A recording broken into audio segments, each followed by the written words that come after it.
Hello, and welcome to the EQUUS Film and Arts Fest podcast, the only program for horse lovers who have a fondness for horses in film, art, and literature. Each week, we will have interesting conversations with equestrian filmmakers, artists, and authors from around the world, discussing the nature and challenges as well as the triumphs of creating their work. Ready to talk horses and film and the arts? Here's your host, Julianne Neal, along with Lisa Dearson, festival founder and director.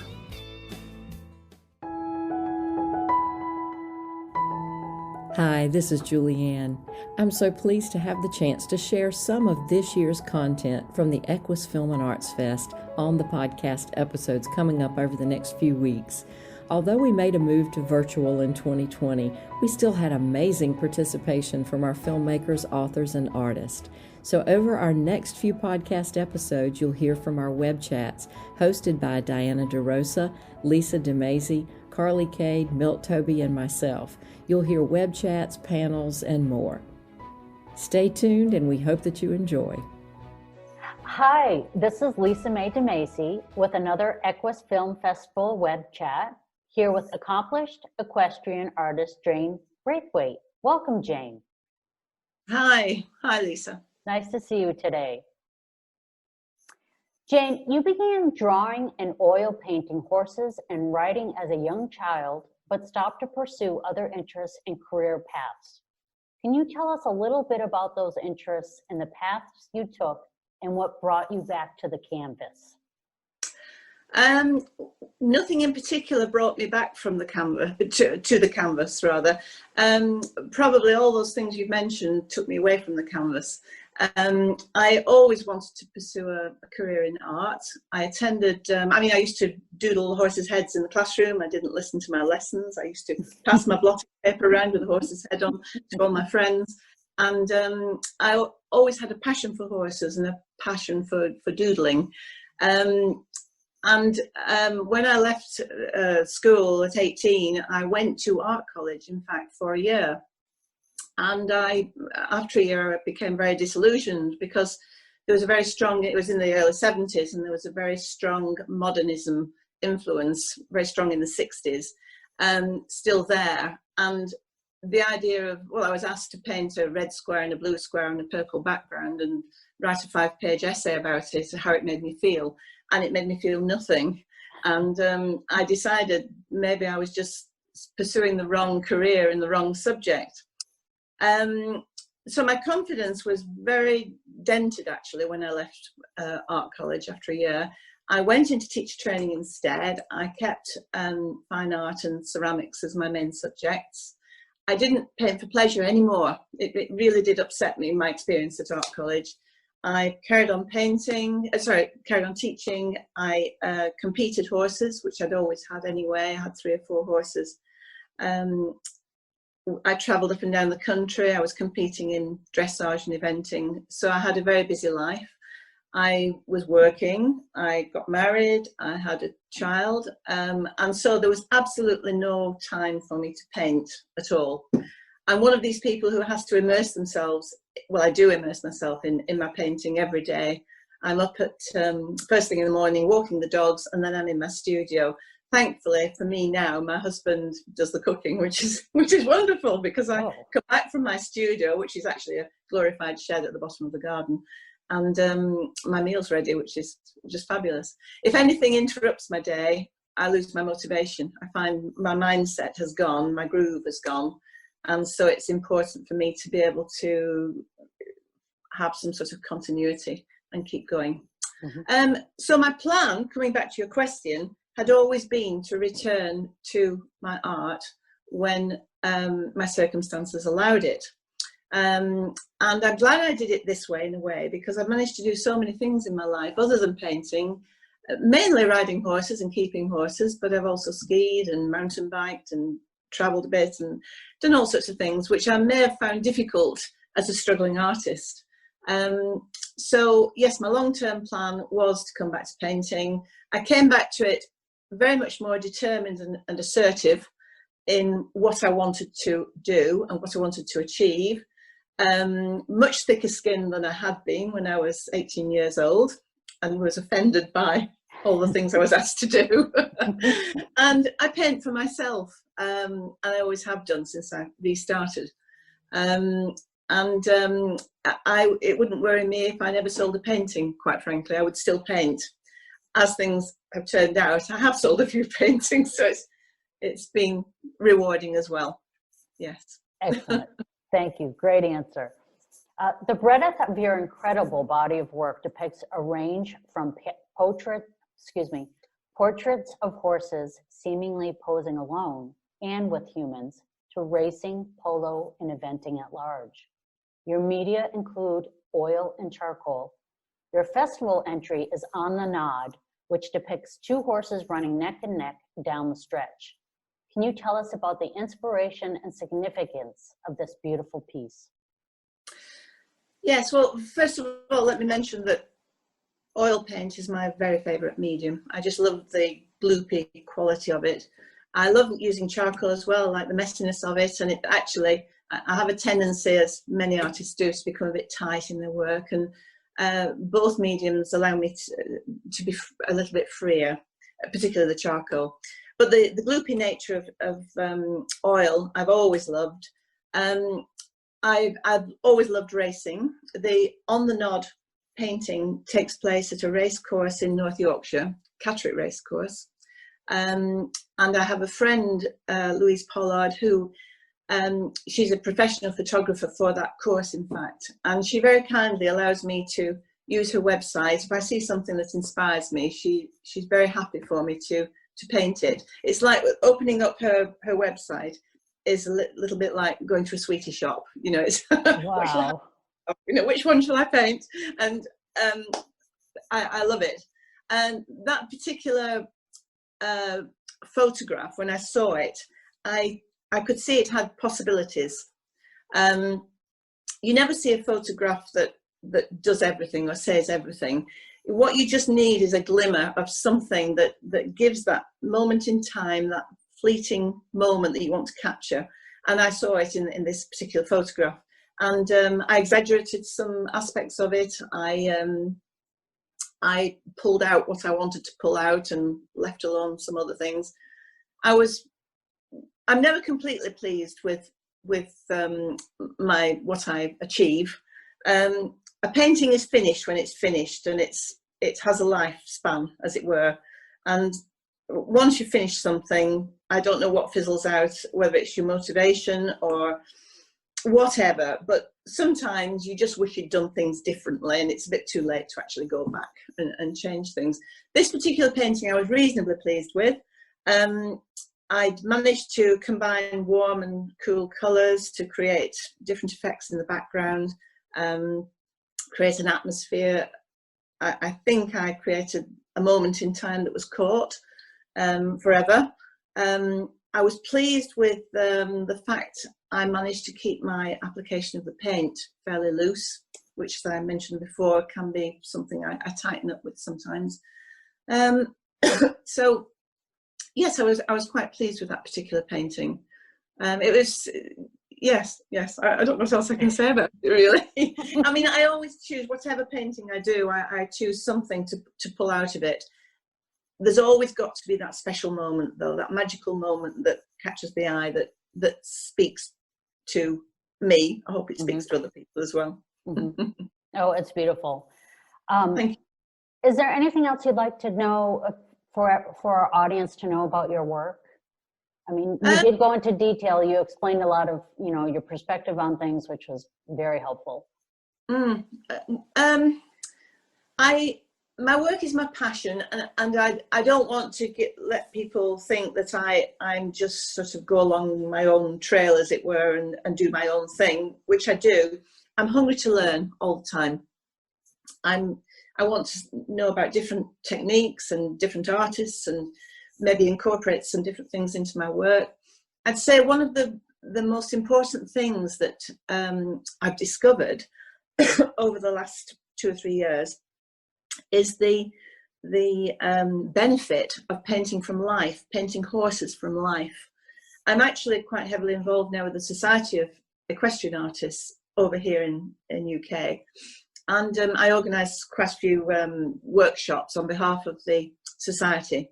And we organise, we'll go to, say, a Clydesdale farm, or we'll go to a dressage stables or a race stable, and we arrange to have a horse held for us for a couple of hours, and we actually sit around in a circle and paint that horse from life.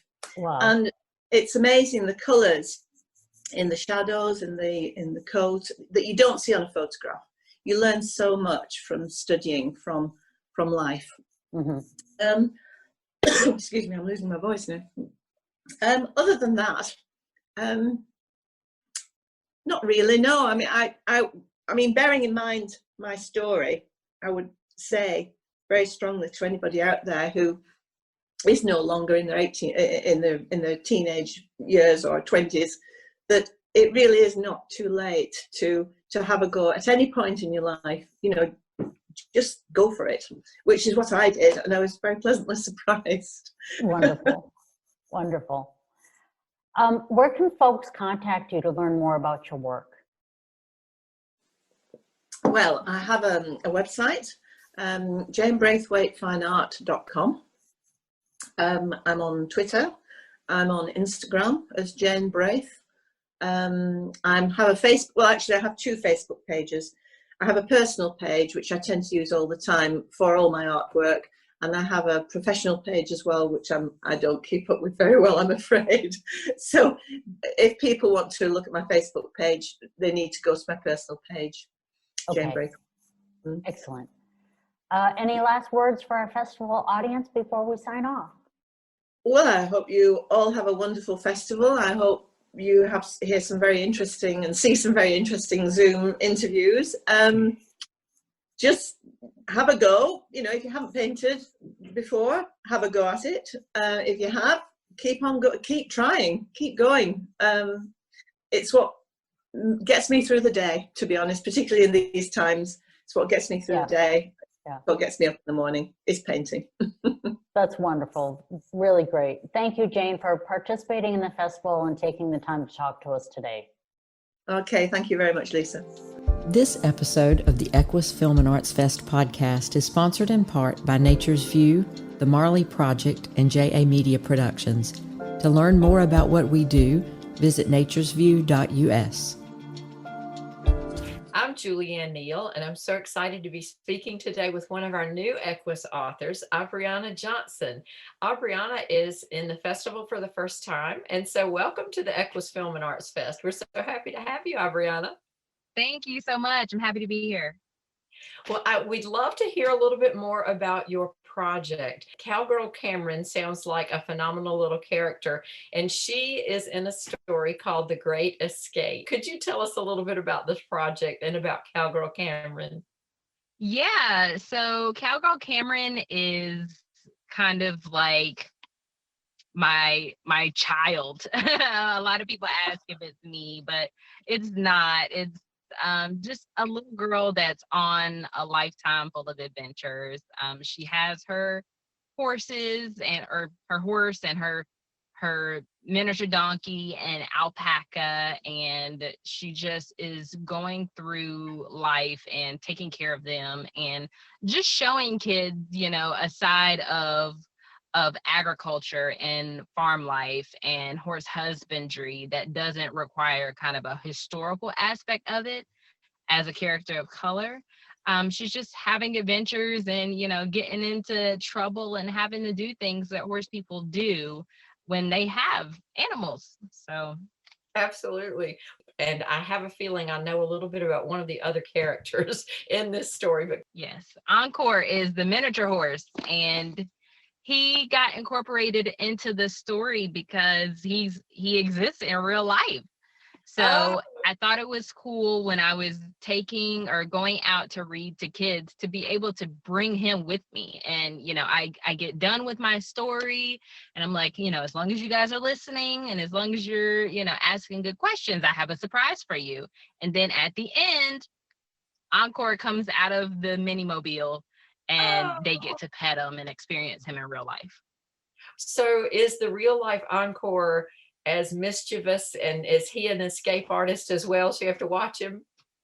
Um, he does get into trouble sometimes, but he is a really good mini. Like I was really lucky with when I got him. I know a couple of people with minis, and it does sound like some of them can be a little bit mischievous. So I just wondered if Encore was the same. So I have to ask, what has been the most rewarding part about this project for you? The most rewarding part about Cowgirl Cameron is really just looking into the faces of the kids that read the books and see how they like start to understand what's possible and what they are capable of. You know, they're not used to seeing themselves placed, you know, in an agricultural setting or with animals, you know, so their imagination goes farther. I don't want kids to have to imagine having animals, you know, because that's a very real intangible. So I want to put into reality what I had in my imagination so the kids of today can imagine much farther than that. That's wonderful. I live in a rural area, and a lot of my students don't have animals, and it's surprising. You would think that they would and that they'd be around it all the time, but some of them are pretty far removed, and they're used to being on an iPad all the time and not used to being outside with animals at all. So I think your books are wonderful. Absolutely. So if somebody wanted to find out a little bit more, where could they find you online? Yeah, so you can find me on Facebook, Instagram, all the social medias. My handle is the Abriana J, TheAbriana, and the letter J. And then you can follow Cowgirl Cameron. The website is under construction, but it's cowgirlcameron.com, and it's CAMRYN for Cameron's name. So you can sign up for my newsletter there and get updates. I just signed up myself, so I can't wait to find out what happens next. And do you have plans for Cameron to do any more, have any more adventures? Oh yes, yes. I have an entire like series of books in my brain. I just have to get it out because I do author and illustrate the books. So the writing is the easy part. The illustrating is what takes so much longer.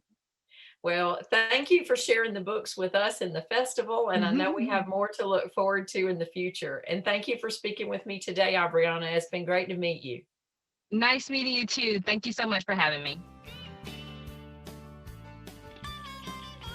I'm Diana De Rosa, and I am speaking with Banu Ramazanova, who comes from Kazakhstan and is the director of the documentary Over the Barriers. So an interesting subject because I love it because I've covered 8 Olympic Games and I want to see your country at the Olympic Games. So tell me why you chose this subject.